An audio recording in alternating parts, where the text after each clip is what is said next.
का विदेशिया जो नाटक है उसमें सर क्या ऐसा है जो कि सर इतनी मास अपील है उसकी भोजपुरी पट्टी में। और सर दूसरा कि विदेशिया के अलावा भिखारी ठाकुर के सर वो कौन से भोजपुरी में जो साहित्यिक योगदान है जिसके लिए उनको सर जाना जाना चाहिए सर।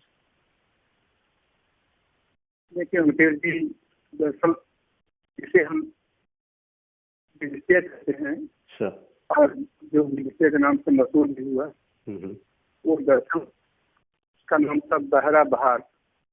बहरा बहार, बहरा बहार जी।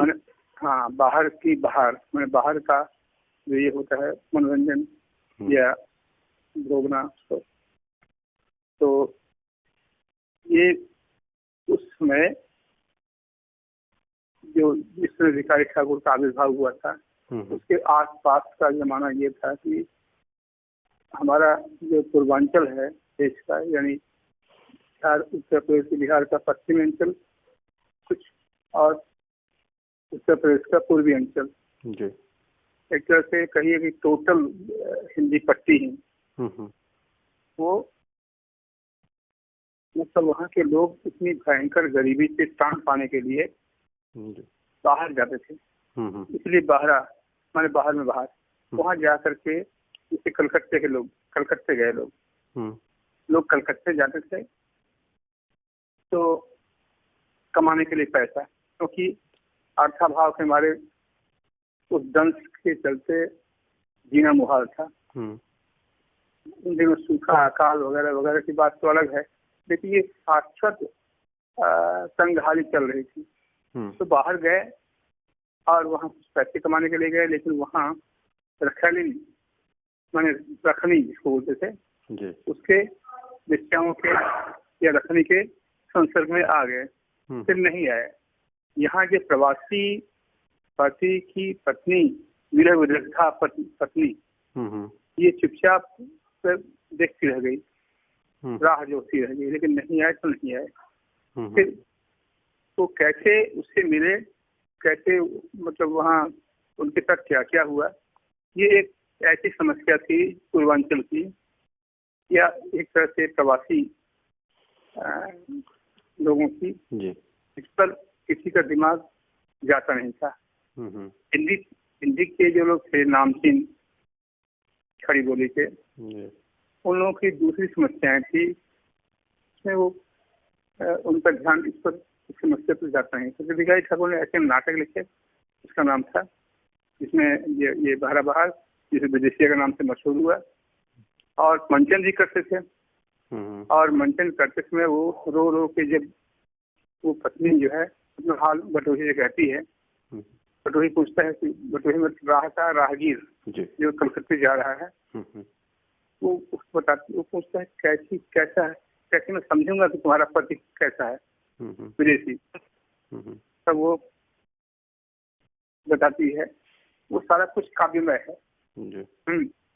और एक पत्नी, वियोगिनी पत्नी कैसे अपने पति को याद करती है, इसके बाद कैसे कैसे वो याद करती है, कैसे खाना खाते होंगे, कैसे अकेले रहते होंगे, उन सारी चीजों को भोगती है मन ही मन में। और वो पति को जब खैर वहाँ पटोही जाते हैं और पटोही देखते हैं कि वो किसी और के साथ उनका ये हो गया है, मतलब वो रह रहे हैं, तब क्या करें वो बताते हैं। और उसके बाद फिर ऐसा हो गया। उसके बाद भिखारी ठाकुर की जो सुंदरता है, नाटक की सुंदरता, वो ये है कि विरह का वर्णन तो करते ही हैं, समस्या का वर्णन तो करते ही हैं, लेकिन उसके साथ साथ उस रचना के साथ भी विदाई करते हैं। ये बच्चे हो गए हैं और उसको ले आते हैं अंचल में भोजपुरी के, और उसको कहते हैं इसका क्या कसूर है, तो तुम फिर से जान लो, तुम तो अपना रहे अपनी पत्नी को, लेकिन इस बेचारी का क्या दोष है। तो इस तरह से भिखारी ठाकुर उस समस्या का एक तार्किक निदान प्रस्तुत करते हैं, और पहली बार वो दृढ़पात करते हैं उस समस्या की तरफ जिसकी तरफ हिंदी के बुद्धिजीवी लोग, पता कर बुद्धिजीवी लोग नजरअंदाज कर रहे थे, नजरअंदाज किए हुए थे सब उनको। अच्छा, ये जो है दूसरी बात, ये विदेशिया के नाम से मशहूर हुआ, और चूंकि उनकी अपनी समस्या थी, उनकी अपनी बोली बानी में समस्या थी, और नाटक के ललित उसमें विधा में ये थी, जगह जगह मंचन करते थे लोग, बिल्कुल मतलब उस जमाने उस समस्या के सम्मुखीन होते थे।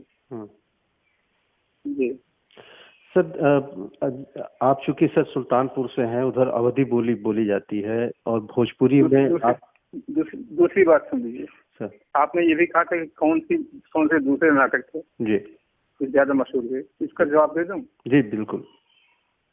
ये दूसरा नाटक जो था, जो सबसे ज्यादा लोकप्रिय हुआ, उसका नाम था बेटी वियोग। बेटी वियोग यानी बेटी का वियोग, इसी को बेटी बचवा के नाम से जाना जाता है।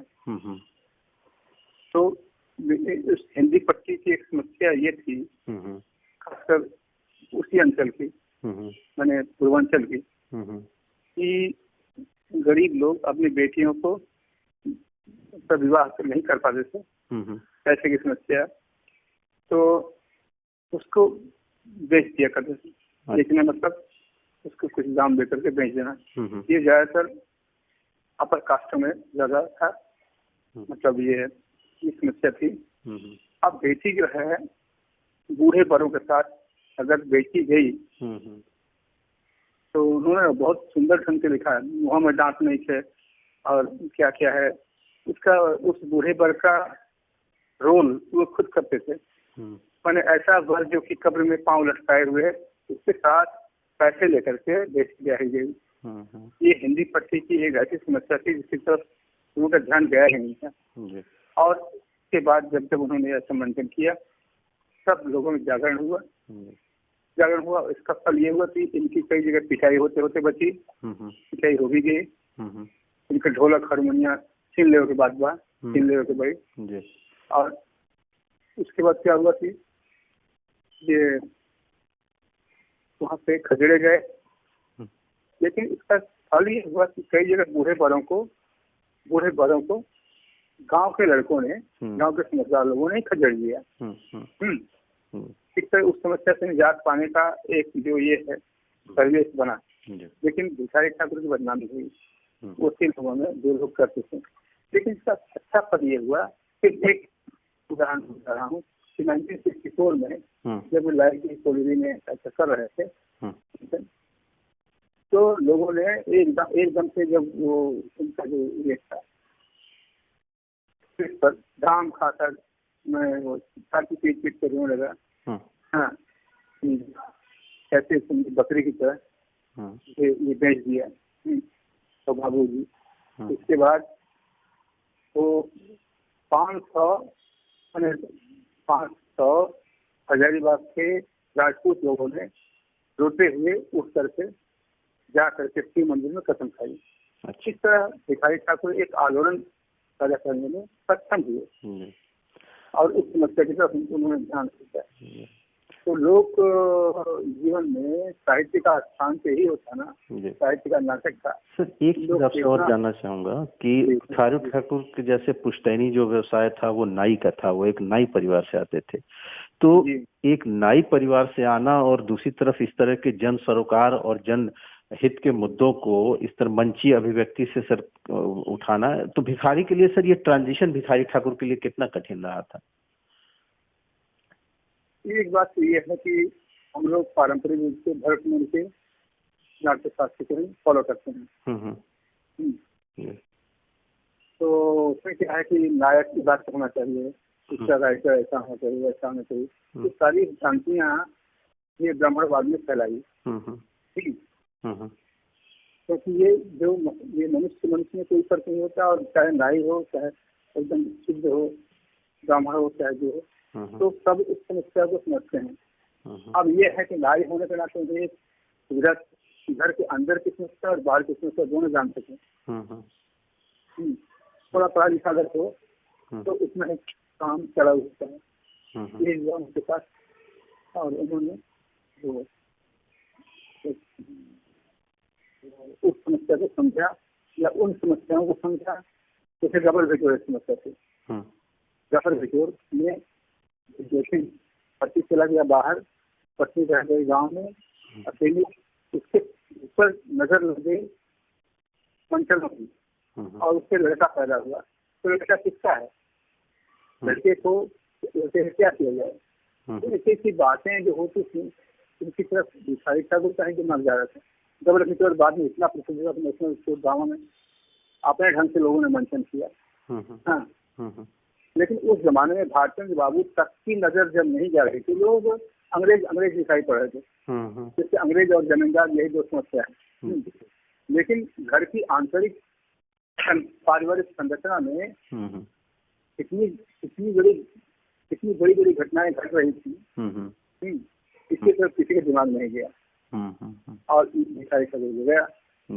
भिखारी ठाकुर को इसी कह रहे हैं, किसी भी व्यक्ति को किस समाज में पैदा हुआ है, खाली उसको उस ढंग से हम नहीं देख सकते।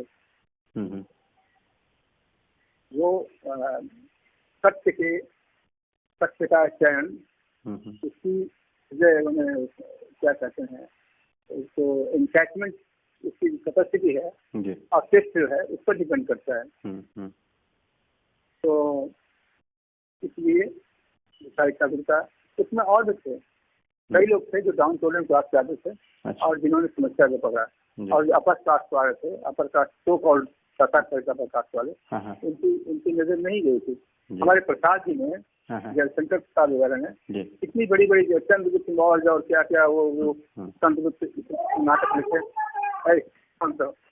ये सब नाटक लिखे और अतीत के गौरवमयी गायन किए, लेकिन अपने घर की समस्याओं को वो नहीं देख सके। जबकि भिखारी ठाकुर या लोक रंजक जो व्यक्ति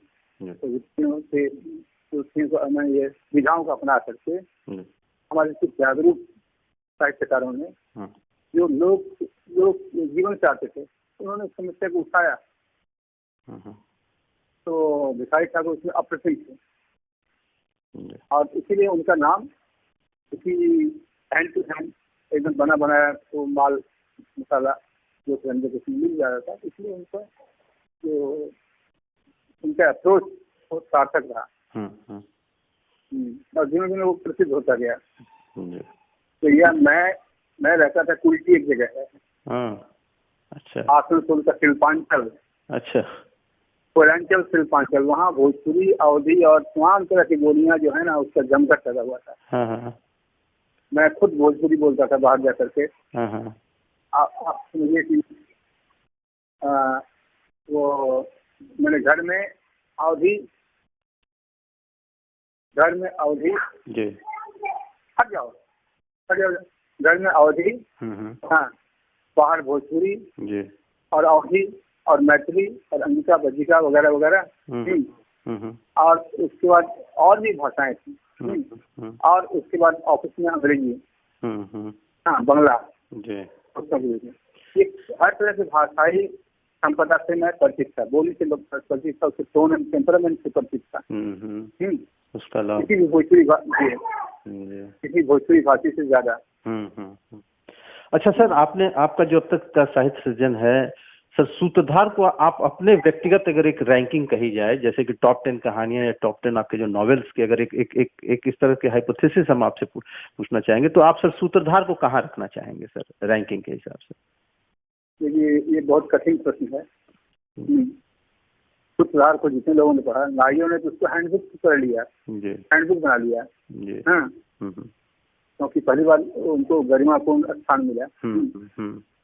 और इस तरह से कहिए कि वो प्रथम पांच से है मेरे उपन्यासों में, तो प्रथम स्थान बचता है।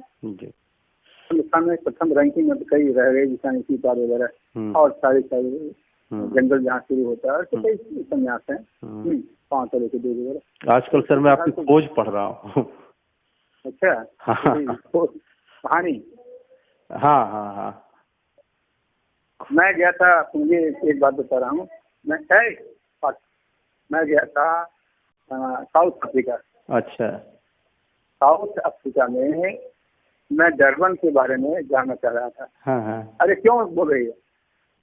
डरबन के बारे में जानना चाह, एक बूढ़ा आया जो अंग्रेजी, उसके घर वाले कोई नहीं जानते थे ये हिंदी, बोल चुके थे छोटे छोटे बच्चे, लेकिन वो आया, बोला कि मैं जानता हूँ। उसने मुझे प्रणाम किया। अच्छा। ये जानते हुए कि मुझसे ज्यादा लोग थे, 10 साल बड़े हो गए। क्यों मुझे ये करती है, मतलब बदनाम क्यों कर रहे हैं, पर नहीं, आपने लिखा है। मैं दंग रह गया, तो सुधार और भिखारी ठाकुर की चर्चा वहाँ हो रही थी वाकई सही, साउथ अफ्रीका में। हाँ, ये बहुत रेयर इंसिडेंट्स है। हाँ, रेयर इंसिडेंट था। तो मैंने समझा कि जो सूखी गरीबिया मजदूरों की पीड़ा को भी भिखारी ठाकुर ने समझा था। मैंने सर 2006 में पढ़ी थी सर। मैं सर उस समय नया नया दिल्ली शिफ्ट हुआ था और मैंने नौकरी ज्वाइन की थी एक जनमत नाम के न्यूज चैनल में।